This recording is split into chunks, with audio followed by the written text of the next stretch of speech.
So yesterday in the mail, our first Haskap berry bushes, or also known as honeyberry bushes, came. It's actually supposed to be a whole nother box coming today. I guess one got mixed up in transit, but we got three varieties, and we got two out of the three now. So we got 38 plugs of each, but it looks like they send 10 of each extra. So once we get our third box in the mail today, it'll actually be a total of about 150 plants. So about 50 of each. A little bit less than that because they sent about, I counted about 10 of each extra. So we're going to be transplanting these. They come in little plugs right now. It doesn't look like much, but they're in the dormant season right now. We're going to transfer them into bigger size cups, probably like the red solo cups, and that'll buy us some time until it's time to move them into actual bigger pots. We're going to be keeping these indoors, I think, for about 6 months until around June time when we want to plant them outside, or if it does warm up. These are very cold tolerant, so if it happens to warm up before that, then we'll plant them outside. But we're super excited about these. This is going to be the beginning of our honeyberry orchard in the back. And we're starting with these little plugs. It was the most economical way to buy them because buying them in bigger size bushes was very expensive. But these actually are bigger than what I imagined for 2-inch plugs. And some of them already have like little leaves popping out. We are going to grow them, like I said, indoors. We're going to be working on enclosing an area of our home. I'll show you guys right now, into kind of like an indoor grow house or greenhouse type of thing, just so that we have space to keep these not inside of our house. But until we get that all set up, it's going to be our next project to do. They're going to be inside. We're thinking of, once we transfer them into the bigger cups, putting them by this window. It's nice and sunny there. We also have an extra grow light as well that we can set up for them if we need to. But let me show you what we're going to convert into a temporary indoor greenhouse.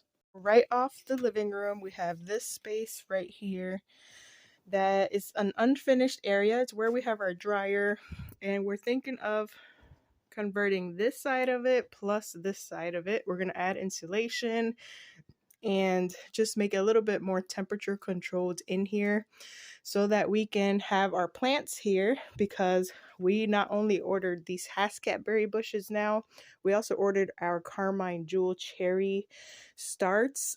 We only ordered like 10 of those, and so that won't take up too much space, but these Haskaps are definitely going to take up a lot of space once we transfer them into bigger pots. And this could be a good seed starting area too. There's plenty of light here, and we'll add some extra lighting to start our seeds. And then once we insulate it and fill in like all the little cracks and crevices and do something with the floors as well, this will be a warmer area for plants. We're going to start with this side. That wall already has insulation, and we're going to work on insulating everything else, including the ceiling.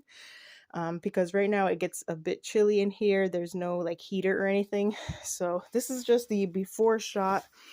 Once we get this all cleaned up, insulated, and get the walls covered up, this is going to be our future seed starting area and the cozy little home for the Haskaps until they are ready to plant outside.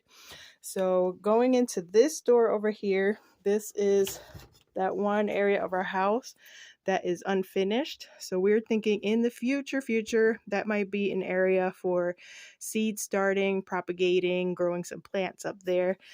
But for now, we're kind of going to experiment with this little spot. It's easier and cheaper to fix up in that way, and we could see how it works out before we go and spend a ton of money in finishing up that upper area of the house for the same thing. So we're going to see how this works out. I imagine this room right here is going to be where we're going to try growing mushrooms too. But for now, we're going to finish it up just so we can have somewhere to keep these honeyberry bushes and also the cherry ones that are coming in. We wanted to do it this way so that we have about 5 or 6 months to get them really well established and baby them, so that when they are outside, when we move them outside, they're already a little bit established. So it kind of gets us ahead of schedule. Since we did buy them so itty bitty, it'll give us time to get them bigger and more established, so when we get ready to plant them in the ground, they'll be like little bushes already. So we'll be able to track the progress on these and see how fast they get. And as the roots keep growing on them, we'll keep transferring them to bigger pots.